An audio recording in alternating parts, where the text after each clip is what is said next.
Assalamualaikum warahmatullahi wabarakatuh. Salam sejahtera bagi sahabat religi dimanapun Anda berada. Saya Musdalifah mengucapkan selamat datang di Bincang Prestasi Podcast Kantor Wilayah Kementerian Agama Provinsi Riau. Podcast ini adalah ruang berbagi inspirasi di mana kita akan mengenal lebih dalam tokoh-tokoh berprestasi dan berdedikasi yang menggerakkan perubahan positif dalam masyarakat khususnya di Provinsi Riau. Nah, sahabat religi, pada episode kali ini episode spesial karena kami sangat berbahagia dan merasa terhormat karena tokoh inspirasi atau tokoh inspiratif kantor wilayah Kementerian Agama Provinsi Riau yang baru saja dilantik oleh Menteri Agama Republik Indonesia pada 14 Oktober tahun 2024 telah hadir bersama kita, yaitu Bapak Dr. Dr. Haji Mulyardi MPD. Beliau merupakan seorang tokoh pendidikan dan keagamaan yang memiliki pengalaman panjang dan komitmen kuat dalam mengembangkan pendidikan keagamaan. Dikenal dengan sosok yang berdedikasi dan visioner. Selamat datang Pak. Assalamualaikum warahmatullahi wabarakatuh. Waalaikumsalam warahmatullahi wabarakatuh. Gimana nih kabar Bapak? Alhamdulillah baik. Terima kasih telah hadir di ruang Humas Kantor Wilayah Kementerian Agama Provinsi Riau di tengah kesibukan Bapak yang cukup padat akhir-akhir ini ya. Nah, langsung saja nih Pak, gimana nih perasaan Bapak setelah resmi diangkat menjabat sebagai Kepala Kantor Wilayah Kementerian Agama Provinsi Riau? Baik, makasih. Pertama, perasaan itu tentu perasaan haru, karena sudah hampir 1 tahun 11 bulan lebih kita diamanahkan sebagai pelaksana tugas Kepala Kantor Wilayah Kementerian Agama Provinsi Riau yang tepatnya tanggal 25 Oktober 2023 sampai dengan kemarin 13 Oktober 2024. Ya, perasaan haru itu karena kita berbagai dinamika yang terjadi, mulai dari proses-prosesnya dalam masa melaksanakan tugas Kepala Kantor Wilayah, dan itu seluruhnya kita mengikuti proses sampai menjadi penyidik atau pendilantik. Ya haru ya Pak. Haru, tasyakur. Oke, sebelum kita masukin topik pembahasan kita terkait dengan program visi misi Bapak sebagai Kepala Kantor Wilayah Kementerian Agama Provinsi Riau definitif yang diangkat pada 14 Oktober 2024 lalu, saya cukup tertarik nih dengan kisah perjalanan hidup Bapak yang sempat diangkat di Riau Pos beberapa waktu lalu ya Pak, menceritakan tentang perjalanan hidup Bapak yang penuh dengan liku dan perjuangan sejak dari kecil ya Pak, dari kecil hingga Bapak bertransformasi kemudian menjadi pejabat Kementerian Agama Provinsi Riau. Bisa Bapak ceritakan sedikit tentang latar belakang keluarga Bapak dan masa kecil Bapak itu yang penuh perjuangan? Ya, mungkin semua kita memiliki masa kecil yang bersamaan. Cuman kita di keluarga saya sendiri, kita dihadirkan ataupun dilahirkan dalam keluarga sederhana. Kemudian latar belakang orang tua yang petani karet. Kemudian kita diajar untuk disiplin, bangun subuh. Itu sudah diajarkan sejak kita sekolah usia 7 tahun, 6 tahun. SD ya Pak? SD. Karena ini setiap orang tua kita sebelum berangkat pergi menorehkan itu. Karet. Itu beliau sering membangunkan kita dulu, kemudian baru dia berangkat, dan sejak itu beliau berpesan bangun, sholat, mandi. Bangun, sholat, mandi. Karena itu prinsip. Dan setelah itu beliau orang tua itu langsung meninggalkan kita dan berangkat. Dia membangunkan itu disiplinnya baru kita terasa ketika kita sudah jauh dari mereka. Jadi ketika sudah mulai kita melanjutkan pendidikan di di Pekanbaru lah. Setelah merantau ya Pak. Dan orang tua kita itulah memberikan pendidikan yang disiplin, tegas dalam itu. Sebelum kita bangun itu beliau belum berangkat. Bangun, setelah dia berangkat kita ada bangun, sedangkan sholat baru dia tinggalkan, kita pulang mandi. Nah makanya kita jarang terlambat. Kalau sekolah di kampung itu kan dekat rumah. Kemudian apa sebenarnya, dan itu baru kita cerna ketika kita sudah merantau. Oh inilah tujuan orang tua. Itu saja disiplinnya. Oh disiplinnya, terus ketegasan kali ya orang Ketegasan, tua. luar biasa ketegasan. Jadi memang pendidikan yang dengan ketegasan itu akan melahirkan anak-anak yang tahan banting. Kuat ya, kuat menghadapi tantangan apapun itu, kuat ya. Nah setelah Bapak tamat Madrasah Aliyah ya, masih di kampung ya Pak, di Kuok ya Bangkinang. Bapak kan kemudian melanjutkan pendidikan ke IAIN ya, waktu itu IAIN Susko Pekanbaru dengan memilih jurusan bahasa Inggris. Nah apa yang mendorong Bapak untuk memilih jalan ini? Ya, sebenarnya saya tidak memiliki latar belakang bahasa Inggris di artinya walaupun baik pasif ataupun aktif. Yang cuma waktu itu ketika kita belajar di Madrasah Aliyah di Kuok itu, di lingkungan kita itu baru kita mengetahui yes and no. Yes, no. Tapi kita ketika kita di Madrasah Aliyah kita diajar oleh orang tua kita untuk untuk mandiri. Kalau sekarang pendidikan entrepreneur itu artinya berjualan, diajar berjualan, dagang asongan gitu ya Pak. Artinya berjajan, bis. Ya ada yang kita jual jeruk, ada tebu, ada kerupuk.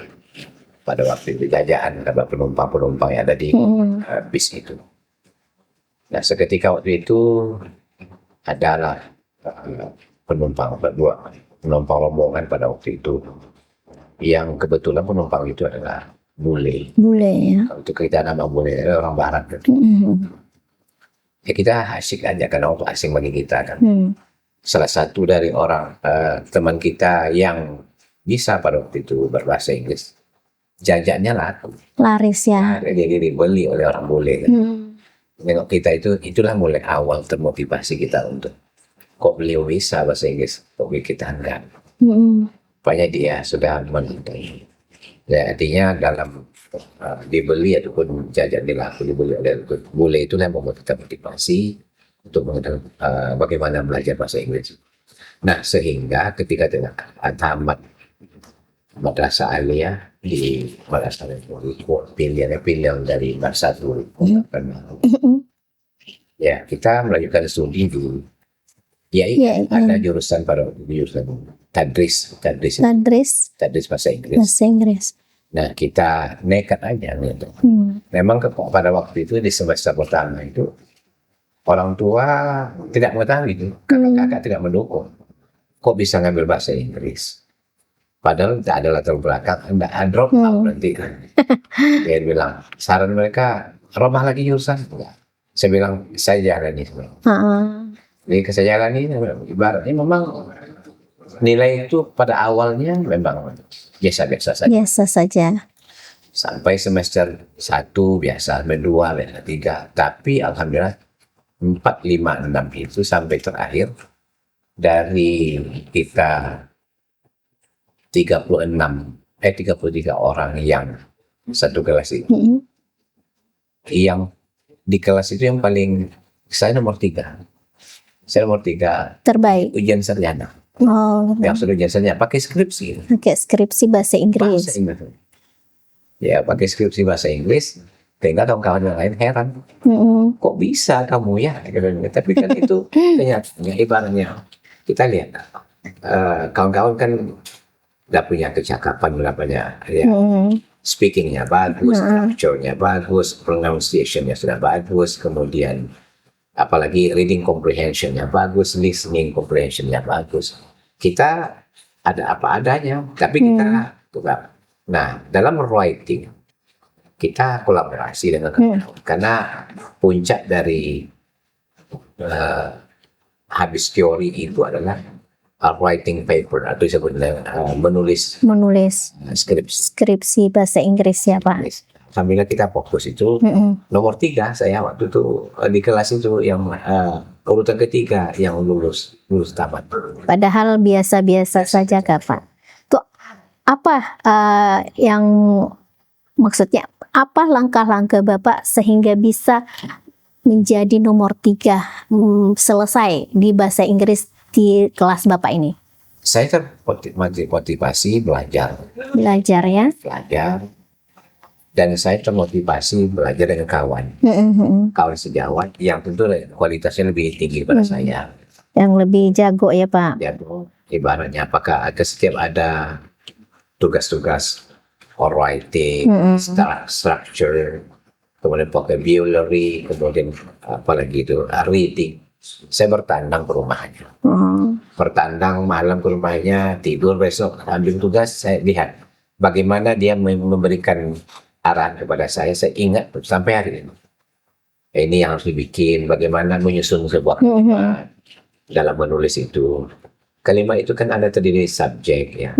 What is a sentence? A sentence is consists of subject, verb, and adverb.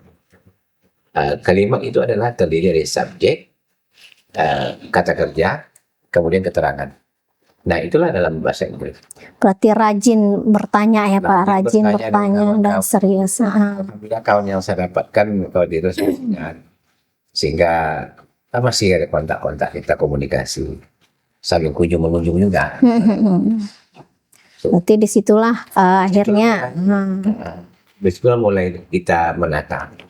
Ya, jadi nomor 3 saya waktu itu yang lulus untuk mendapatkan sarjana bahasa Inggris. Berarti tidak ada yang tidak mungkin selama kita berusaha ya Pak. Pernah juga kalau yang paling pahitnya itu di structure itu kita kan lemah. Kita mengakui kita lemah di structure itu. Karena itu bagaimana daya ingat dalam mengaplikasikan dalam speaking. Nah, ketika kita merubah pembentukan rumus kalimat itu, kita mengalami kendala karena kita basic tidak ada. Rupanya itu belajar akhirnya usaha ya Pak, intinya usaha.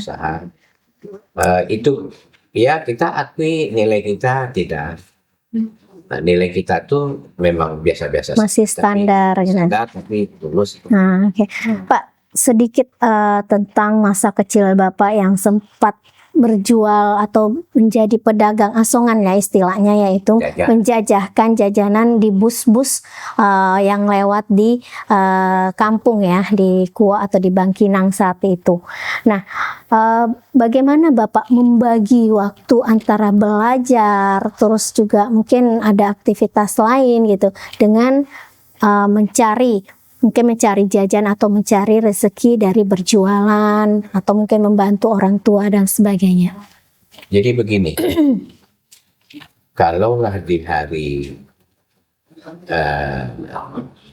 Ahad, Sabtu itu kan kita sekolahnya setengah hari. Baik di SD, di MTS juga gitu. Berarti masih setengah hari ya Pak? Nah, kita membantu orang tua. Jajan itu eh, pulang dari sekolah, Pulang dari sekolah berarti siang ya, siang. sanawiyah, tingkat sanawiyah, siang sampai malam. Malam. Nah, ketika di hari siang Sabtu itu Ahad baru membantu orang tua tadi ngikut ke kebun karet lah, Menoreh karet ya. ngikut karet, ngikut. Oh minta ampun kalau kita berangkat itu muka ini dengan semua ini habis oleh nyamuk hutan lah ya. Ah. Belum lagi pacat, tahu pacat? Oh, pacat tahu Pak, cacing yang mengisap darah. Mengisap darah. Ah. Mengisap darah itu. Nah itulah yang kita di pacat, itulah yang mengisap darah. Ketika mengisap darah itu ya pokoknya belum nyamuk keliling-keliling kita kan dari nggak ada, karena kita aja. Nah terkait dengan dari Senin sampai Jumat itu kita ya habiskan siap apa namanya, Siap sekolah. siap sekolah, Mm-mm. siap belajar. Nah akhirnya di kelas 3 Madrasah Aliyah itu kita udah mulai ada lebih kurang 2 tahun kita jadi guru MDA lah, Oh, guru ngaji, guru MDA, guru madrasah diniyah. guru MDA itu Madrasah Diniyah. Awaliyah. Di kampung itu juga ada kita ngajar, salah saya fikih, Ngajar fikih ya. ada kita ngajar sholat, Mm-mm. mengajak anak-anak sholat, anak-anak murid itu ke sungai kan, ambil duduk ke sungai. Waktu itu ada sungai kecil di kampung itu, masih ingat tuh. Kemudian sholat berjamaah tuh dia jalan berkenang di kelas ya, di momen kecil. Nah itu sampai 2 tahun. Nah itulah yang bisa saya buat, artinya dalam membantu mendapatkan jajan sekolah, transport ke sekolah waktu di madrasah. Madrasah Aliyah ya Pak. Baik Bapak, cukup ini ya pengalaman hidup yang penuh perjuangan ya Pak, kerja keras karena kita memang terlahir dari keluarga sederhana. Nah setelah tamat Aliyah, kemudian melanjutkan ke IAIN, selesai ke IAIN, kemudian Bapak memilih untuk merantau ke Tanjung Balai Karimun ya Pak. Nah di sana Bapak sempat menjadi guru di salah satu tempat kursus komputer ya Pak, Widya Loka kalau nggak salah ya Pak. Kemudian Bapak juga sebagai tour guide. Nah apa yang mendorong Bapak untuk kembali merantau lebih jauh dari Bangkinang ke Pekanbaru ke Tanjung Balai Karimun? Apa yang motivasi Bapak untuk merantau dan memilih daerah Tanjung Balai Karimun sebagai tempat persinggahan Bapak selanjutnya? Pertama dulu ketika saya di kampung itu, saya kan suka juga duduk-duduk di warung ataupun di kedai lah. Kedai itu miliknya salah satu tokoh kampung itu. Ada dia pesan dengan saya, kalau ingin berhasil sukses, tinggalkanlah kampung ini. Jadi kalau ingin sukses tinggalkanlah kampung. Istilahnya merantau gitu. Dan itu saya bilang, kok bisa tinggalkan kampung? Pokoknya dia ada satu daerah memang, kalau bisa orang di kampung kami itu orang tua melampaui daerah namanya Sangolan. Sangolan. Apabila daerah Sangolan bisa menyeberangi daerah Sangolan itu berarti sudah berhasil. Artinya harus tinggalkan kampung itu. Itu satu. Nah, ketika saya tamat dari IAIN itu sarjana, kalau pulang kampung ya kita sudah sarjana IAIN, kita sarjana bahasa Inggris. Kalau kita kampung lagi menoreh karet, apa yang bukan? Nah, ketika itu ada kawan yang menawarkan, waktu itu kawan itu termasuk ya orang penting juga di Widya Loka itu, orang sekampung itu, orang kampung juga. Jadi menawarkan, ini ada apa nih, instruktur bahasa Inggris. Bahasa Inggris ya. Jauh tuh, nggak apa-apa, saya berangkat. Saya disuruh di tes cara mengajar, wawancara lah di Widya Loka, dikasih jalan Setiabudi. Nah, ketika ada rekomendasi saya berangkat. Di sana saya bertahan sampai 6 bulan cuma 6 bulan di Widya Lokanya, di cabangnya di Tanjung Balai. Nah, setelah itu ketika itu masuk pula saya di perusahaan namanya PT Masindo Raya. Masindo Raya. Masindo Raya itu adalah Malaysia Indonesia Raya. Gabungan pemiliknya, ownernya orang Malaysia, punya perusahaannya, kemudian yang mengelola orang Indonesia. Chinese kita dia dari Malaysia. Nah, ketika itu saya ditawarkan kerja di kantor. Saya nggak tahu. Tiba-tiba kalau weekend itu, Sabtu dan Minggu itu, mulai sore Jumat itu, saya turun lapangan. Turun ke lapangan. Mengambil ibaratnya menjemput turis, menjemput tamu, dan itu boleh. Kalau itu dikatanya ada base campnya di seberang, ada nama Pulau Tulang. Pulau Tulang. Pulau Parit. Pulau Parit ada base camp di sana, kita nyebrang sama ya. Bawa turis itu ya. Island Adventures namanya itu, Island Adventure, petualangan di pulau-pulau. Jadi mereka kita siapkan sudah perusahaan membeli sepeda gunung, kemudian kita ajar dia bagaimana sepeda, jadi itu di jalan-jalan trekking namanya, jalan-jalan kecil di kampung itu, dan mendaki bukit, dan dia mereka senang. Nah, di sanalah mulai saya berhikmat itu untuk empowering my quality in English. My capability should be improved. Improvisasi bahasa Inggris, Bapak. Should be developed. Ya, karena kalau nak berarti either in skill itu reading, writing, speaking, and listening. Nah, di sana kita mulai selama ini kan hanya theoretical. Teori. Di sini we have a large time to practice our English, to improve our English.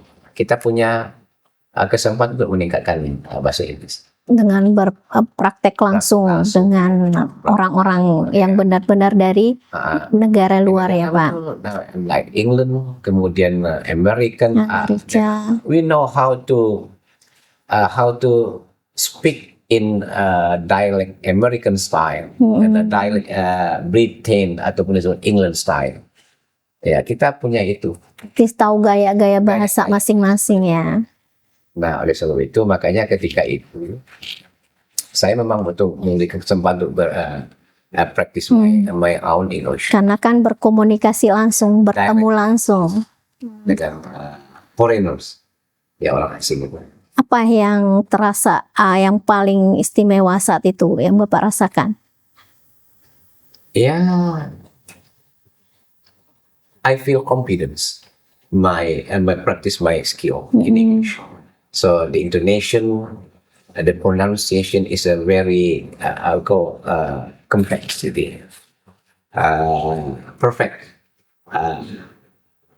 Might be sebelumnya kita di kampus barangkali ditanya teori, how to pronounce vowel, how to pronounce diphthong, how to pronounce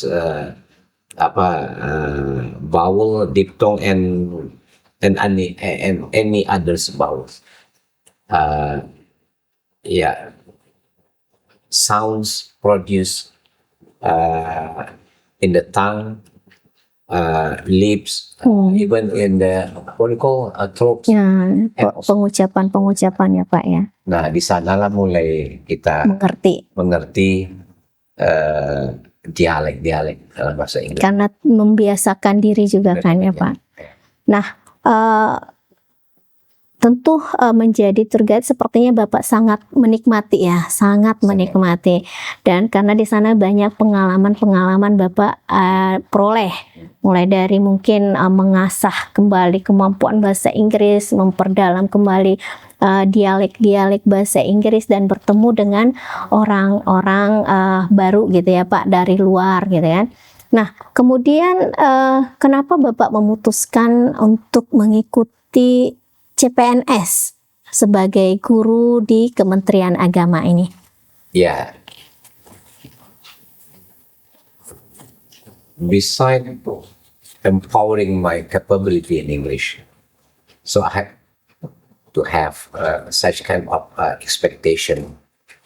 I don't want to spend my life being a tour guide.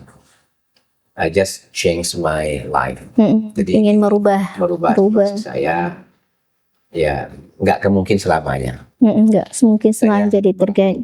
Habis itu almost 3 years, 2.5 years, I was being as a tour guide. Even I lead all the tour or the trips. Jadi makin masuk saya ke situ, ada pula nggak kemungkin lah selama saya jadi gini tour guide.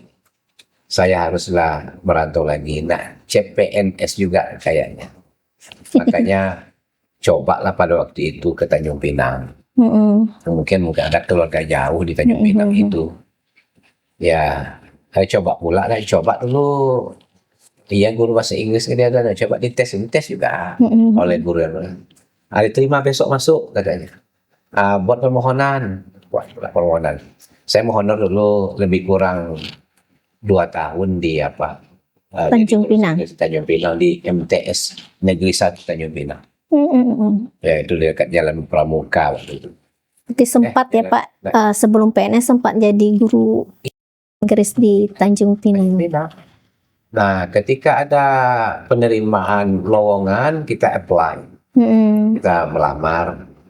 Nah, ketika tahap pertama tidak lolos, ulang lagi tahun depan. Tahun depan ngulang lagi. Lagi tahun depan, dicoba pula lagi tahun depan, alhamdulillah lulus. Nah, ketika itu lulus, nah lama pula SK-nya terbit keluar. Rupanya saya nggak tahu, ditaruh lagi kita ke Pekanbaru.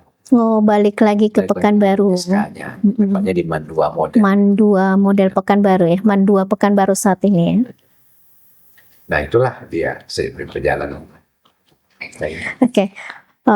Perjalanan mulai dari mengajar, kita beranjak ya ke perjalanan mulai mengajar di MAN 2 model Pekanbaru saat itu sebagai guru ya Pak. Sampai saat ini sekitar sudah 27 tahun Bapak menjabat sebagai aparatur sipil negara. Ya, belum. Jadi gini, mengajar itu di MAN 2 itu 97 mulainya. 1997. Nah, 1998 ya mengabdi lah. Kemudian saya 1998 itu ada kesempatan untuk S2. Bukan nama dulu Mastery Teacher. Melanjutkan pendidikannya ke UPI Bandung. Pada waktu itu statusnya master pelatihan 1 tahun. Termasuklah yang MAPI itu matematika, fisika, kimia, biologi, bahasa Inggris. Nah, ada 5 yang sudah termasuk kita. Saya diutus. Nah, di tahun 98 itu saya berangkat ke Bandung. Berangkat ke Bandung itulah. Dan perjalanan udah status rupanya oleh perguruan tinggi dijadikan S2. Dijadikan S2 di UPI Bandung. Pas awal-awal UPI Bandung itu kita. Nah, itulah perjalanan. Tamat tahun 2000. Dan tahun 2000 itu bagi siapa yang cepat nak tamat, saya tamat 1 tahun 8 bulan tamat. Tamat ya. Pas di bulan September saya sudah, di tahun 2000 itu bulan September saya sudah selesai. Nah, siapa yang cepat selesai dalam 10 besar di UPI akan mendapatkan scholarship untuk short course study. Short course study professional development. Di programnya itu di Melbourne, Australia. Monash University. Kita berangkat, lebih kurang saya dapat 9 minggu di sana, 9 pekan. Berarti kan 9 pekan itu ya kembali. Saya dapat short course study di Monash University di Melbourne. Dan kembali itu ya kembali ke Pekanbaru. Karena kita sudah mendapatkan MPD kalau kan. PD. Kita sudah pulang ke luar negeri, coba pulang menjadi mengajukan dosen luar biasa di UIN, sudah ada berubah namanya UIN, di prodi bahasa Inggris. Bahasa Inggrisnya ya. Prodi bahasa Inggris. Jadi di situ ada saya lebih kurang 4 tahun. Dan dipercaya pula saya memegang mata kuliah speaking, mata kuliah writing, mata kuliah pronunciation. Nah, makanya kalau pronunciation itu kan bagaimana the intonation, how to produce the sounds. Jadi ibaratnya ada saya bagaimana membina mengajar di kelas bahasa Inggris dari gambaran. Tapi mungkin karena kesibukan itu lagi di sekolah, tepatnya tahun 2006 saya diangkat jadi kepala di Mandua Pekanbaru. Nah Pak, dari perjalanan Bapak sebagai guru, terus kepala madrasah Mandua ya, kemudian Man 1, sepertinya itu banyak perkembangan-perkembangan yang dialami madrasah, banyak prestasi-prestasi yang akhirnya ditoreh oleh madrasah yang sebelumnya mungkin kurang dipandang ya Pak. Nah, pada masa Bapak sepertinya madrasah mulai banyak diserbu ya, atau animo masyarakat untuk memasukkan anaknya ke madrasah itu sangat tinggi. Apa sih program-program Bapak yang Bapak kembangkan di madrasah, baik itu di Man 2, kemudian di Man 1, hingga akhirnya Bapak ditarik ya di kantor wilayah Kementerian Agama Provinsi Riau ini? Jadi begini, dulu madrasah ini kan menjadi sekolah nomor 2 kesekian. Karena juga mungkin image sudah dibuat demikian. Saya menjadi wakil kepala madrasah itu, bidang kesiswaan itu dari tahun 2003 sampai 2026 September. Karena saya dilantik itu menjadi kepala, dikukuhkannya jadi kepala madrasah itu bulan Oktobernya 2060. Selama jadi wakil kepala kesiswaan itu memang sudah mendaftar orang, ibarat PPDB itu penulis siswa baru, mendaftar orang dah habis, orang mendaftar di tempat lain, di SMA, baru kita dari baratnya pelarian ya Pak. Nah, karena saya itu tahu persis dengan teknis, kita bagaimana ini jangan dinomor 2-kan lagi, jangan nomor 2-kan lagi. Jadi saya pasang dia aja. Ketika saya diizinkan oleh Yang Maha Kuasa nanti memimpin Man 2 itu, saya rubah sistem. Nah, ketika saya tahun pertama itu menjadi kepala madrasah, PPDB-nya di tahun 2007, saya sudah melaksanakan kerjasama dengan Insan Cendekia Serpong. Serpong ya? Untuk PPDB. Untuk PPDB. Jadi yang menyeleksinya itu adalah Insan Cendekia Serpong. Ada tim dari sana. Nah, ketika itu saya ingin melihat tidak ada kita ini ibarat semua murni kan. Ketika orang nggak bisa lagi kan itu orang titipan-titipan. Nggak ada lagi. Hampir 95% itu murni di tahun 2027 itu. Nah, ketika itulah dimulai tahun kedepannya, ketika orang melihat itu, saya coba untuk cepat menerima. Nah, taktiknya, jadi penerimaan tahun ini sosialisasi waktu itu melalui ke daerah-daerah baru. Ada pertemuan kepala madrasah, kita bikin surat penerimaan kita ini. Nah, sampai saat ini. Nah, ketika orang penasaran itu rupanya kita awal menerima, nggak lulus, susah masuk madrasah. Nah, ini semula penasaran. Nah, dalam berbenah diri saya juga, dan kepala saya mulai berbenah diri dengan SMA yang maju, SMA 8, SMA 1, SMA Plus. Saya berkolaborasi. Nah, ketika kita ingin duduk satu hamparan dengan orang-orang itu, tentu kita harus tahu ya juga. Nah, saya membawa itu dari 2006 sampai 2015 ya.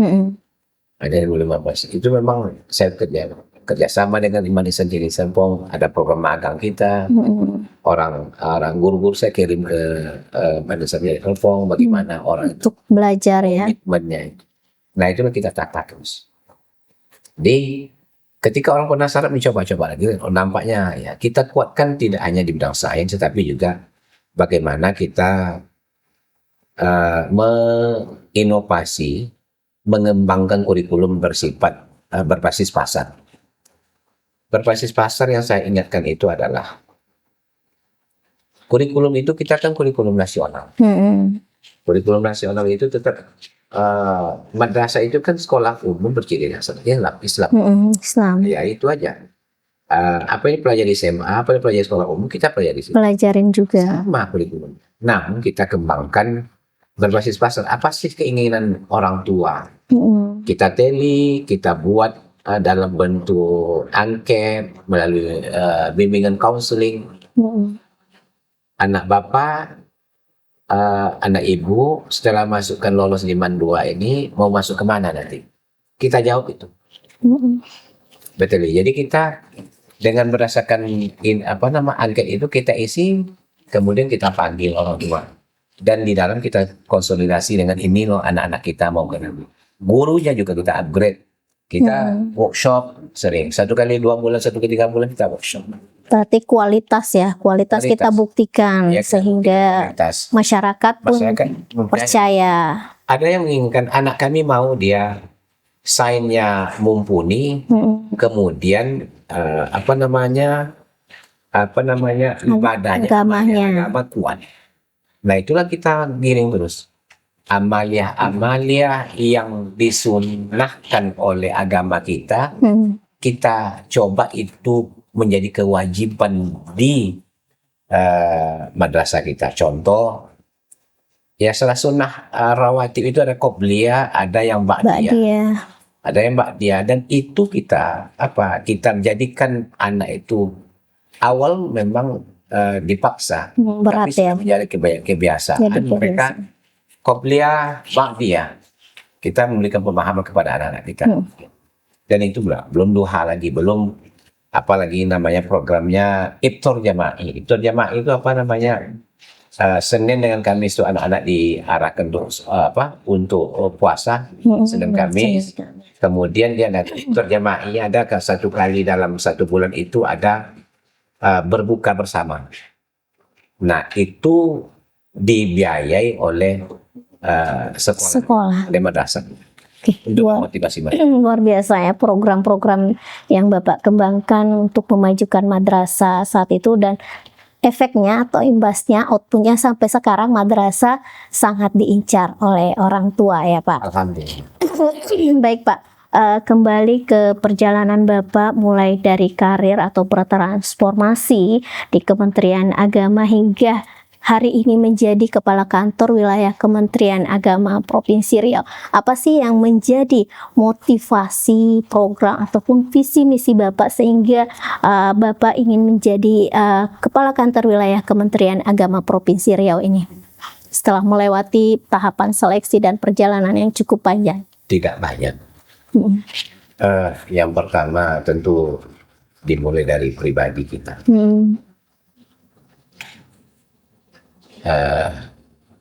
Tata kelola pemerintahan yang good governance and good governance itu. Good governance and good governance itu harus diciptakan mulai dari pribadi kita. Kenapa saya sampaikan demikian? Tujuan pemerintah itu bagaimana bisa memberikan layanan sebetulnya kepada masyarakat. Itu saja. Bagaimana visi saya hanya memperbaiki, meluruskan yang masih bengkok, memperbaiki yang masih ada kendala-kendala. Nah, contohnya tentu dimulai dari pribadi, dimulai pemain ibarat di kantor ini, mulai kita dari tempat sholat kita. Kita mulai di situ. Dari pribadi, perbaiki diri dulu, baru keluar ya. Keluar. Bagaimana akan menjadi contoh. Pertama itu, kemudian aura, kemudian termasuk aura, kemudian termasuk iklim yang ada di kantor, lingkungan sama gitu. Makanya kita coba pelan-pelan. Saya tidak akan menggebu-gebu, tapi yang sudah baik tatanan kita lanjutkan, yang belum baik kita perbaiki. Yang masih ada perlu diluruskan, kita luruskan. Oke, menurut Bapak setelah mungkin beberapa hari ya, belum ada 1 bulan ini Bapak menjabat sebagai Kepala Kantor Wilayah Kementerian Agama Provinsi Riau. Namun kan keberadaan Bapak di sini apalagi sebagai PLT hampir setahun ya Pak. Kemudian di bidang Penmat selama ini juga Bapak sudah bisa melihat apa sih tantangan pembangunan pendidikan dan keagamaan di Provinsi Riau ini? Tantangannya seia sekata. Seia sekata. Karena saya masih melihat yang memajukan pendidikan khususnya kita madrasah lah ya. Ataupun kalau pondok pesantren dikelola oleh masyarakat. Kalau kita pemerintah ada 84, sekarang 87 ya satker kita. Madrasah MI itu 19, MA itu 26 sekarang, kemudian madrasah sanawiyahnya 42. Saya melihat yang memajukan berangkat dari pengalaman, yang memajukan pendidikan madrasah itu hanya 3. Yang pertama adalah kepala madrasah, yang kedua adalah guru, yang ketiga adalah pengawas. Nah, kalau ini tiga komponen ini bekerja bahu-membahu, setiap lembaga pendidikan kita pimpin itu pasti maju. Kita kadang-kadang kita jangan terpeleset oleh kita lihat maju organisasinya kah, atau maju pimpinannya kah, atau maju gurunya kah, atau pengawasnya, programnya. Kita bisa lihat. Kalau sistem yang kita bentuk, siapapun jadi kepalanya, setelah kita tinggalkan, pasti itu akan bagus ya. Jalan semua. Karena kita punya standar. Nah, oleh sebab itu, saya bilang, apa kendala kita yang untuk majukan itu? Ya, makanya saya jawab tadi, seia sekata. Seia sekata. Iya yang dipahami oleh pimpinan, yang 3 komponen tadi, baru dia maju. Tapi kalau umpama ada kepala lain ceritanya, gurunya lain kemana? Kepala ke hilir, guru ke hulu, kemudian ke pengawasnya, madrasahnya ke mana? Selatan. Nah, kalau ketiga ini jalan, majulah madrasah, bisa dipercepat. Seia sekata, seiring jalan, satu program ya Pak, satu visi. Komitmen dalam kualitas madrasah itu. Baik Bapak, terkait dengan nilai atau prinsip yang Bapak pegang, yang ingin Bapak tularkan kepada jajaran khususnya di Kementerian Agama ini, terkait juga dengan mungkin filosofi hidup Bapak ya, bahwa ambisi itu boleh tapi jangan ambisius. Nah, apa pesan yang ingin Bapak sampaikan di situ? Ya, kenapa saya sampaikan mungkin kalau ambisi itu kan ya lo dapat iya enggak. Tapi kalau sudah ambisius, segala macam cara akan dilaksanakan. Di halal haram hantam. Makanya kita siap-siap saja ke dalam 1 tahun kemarin dari menjadi pimpinan atau PLT. Kita siap. Insya Allah. Kenapa saya sampaikan ini? Tidak ada ngotot. Mungkin kawan-kawan lihat di kantor wilayah saya biasa-biasa saja. Ada apa? Olahraga.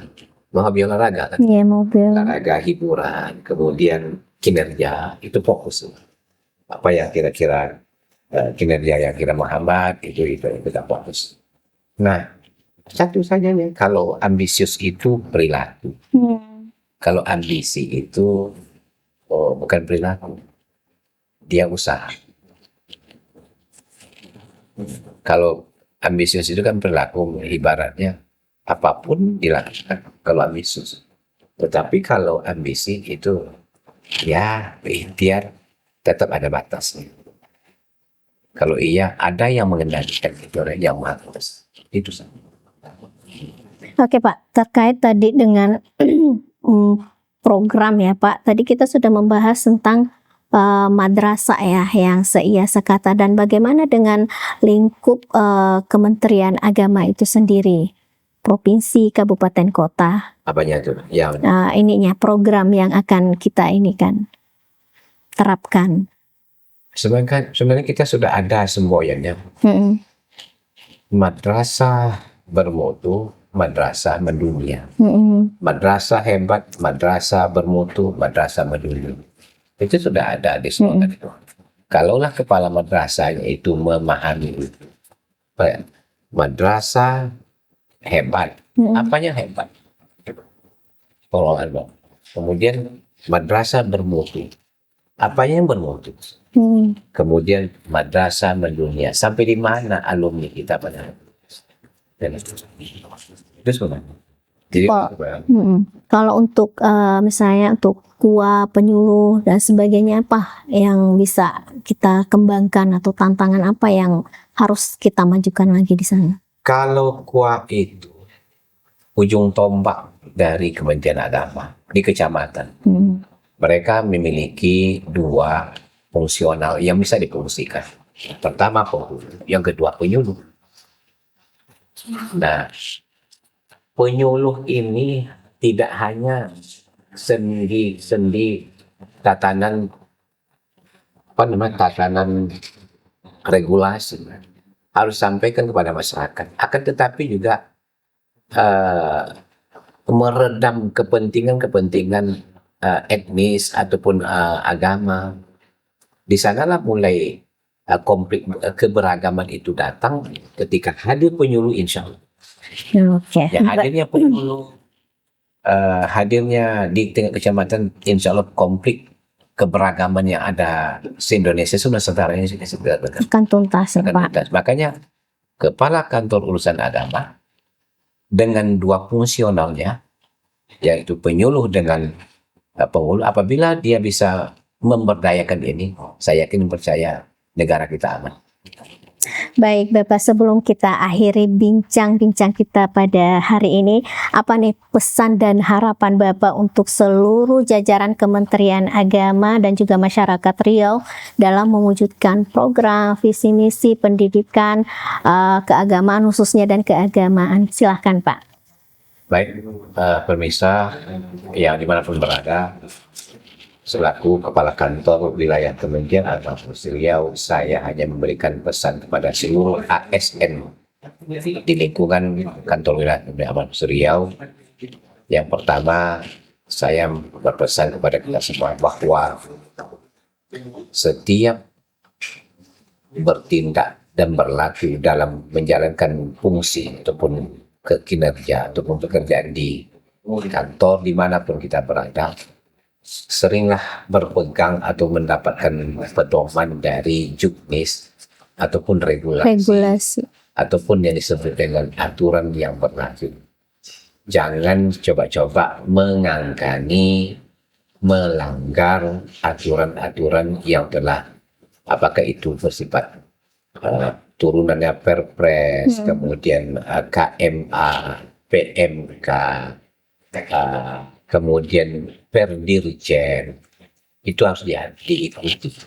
Jadi ketika kita bertindak harus ada alas hak, karena itulah yang menyelamatkan kita. Ya, ketika kita dahulukan dulu aturan, dahulukan dulu juknis. Nah, lalu yang kedua, saya berpesan jaga harmonisasi.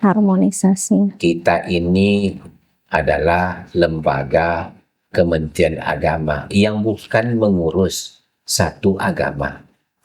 Ada 6 agama menurut konstitusi.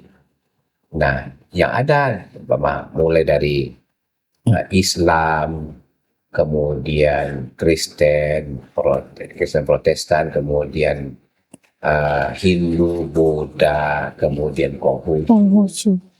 Nah, semua dari 6 agama yang ada di konstitusi itu, peraturan kita itu wajib kita sama-sama menghargai. Nah, hargailah ibarat keberagaman kita. Kemudian yang ketiga adalah kita juga harus menjaga kerukunan umat beragama, kerukunan damai kehidupan. harmonisasi.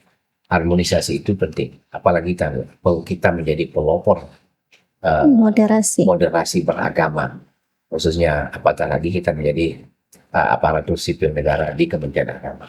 Ini harapan saya jaga tetap aturan, kemudian hargai perbedaan, harmonisasi, kemudian jaga kerukunan beragama. Khususnya di Provinsi Riau, karena indeks kerukunan beragama kita di Provinsi Riau meningkat pada tahun ini, sudah mencapai, biasanya tahun-tahun sebelumnya kita masih deretan nomor 3 dari bawah. Sekarang kita sudah meningkat sampai peringkat 20-an kita sekarang. Alhamdulillah. Inilah capaian kita semua. Kepada seluruh kepala kantor urusan agama kecamatan, mohon kira ini diterjemahkan, Bapak yang KUA itu memiliki 2 fungsional, penghulu dan penyuluh. Mohon diberdayakan ini sehingga apapun tantangan konflik internal ataupun konflik eksternal di wilayah kita harus ditangani secara profesional dan sesuai dengan aturan. Saya kira demikian. Baik, terima kasih Pak Kakanwil ya yang telah memberikan begitu banyak kisah-kisah inspiratif dan juga program kerja terkait dengan Kementerian Agama di Provinsi Riau. Terima kasih atas waktu luang Bapak yang menyempatkan diri untuk hadir di podcast Kanwil Kementerian Agama Provinsi Riau. Perjalanan hidup selalu menunjukkan bahwa dengan ketekunan, semangat belajar, dan integritas segala hal mungkin tercapai. Semoga kisah perjalanan karir Pak Kakanwil Kementerian Agama Provinsi Riau menjadi motivasi kita untuk terus berjuang dan tidak pernah menyerah dalam meraih impian. Terima kasih atas kebersamaan sahabat religi. Sampai jumpa di sesi podcast selanjutnya. Kita sama-sama ya Pak. Bincang prestasi, kami bangga, prestasimu menginspirasi. Sampai jumpa. Wassalamualaikum warahmatullahi wabarakatuh.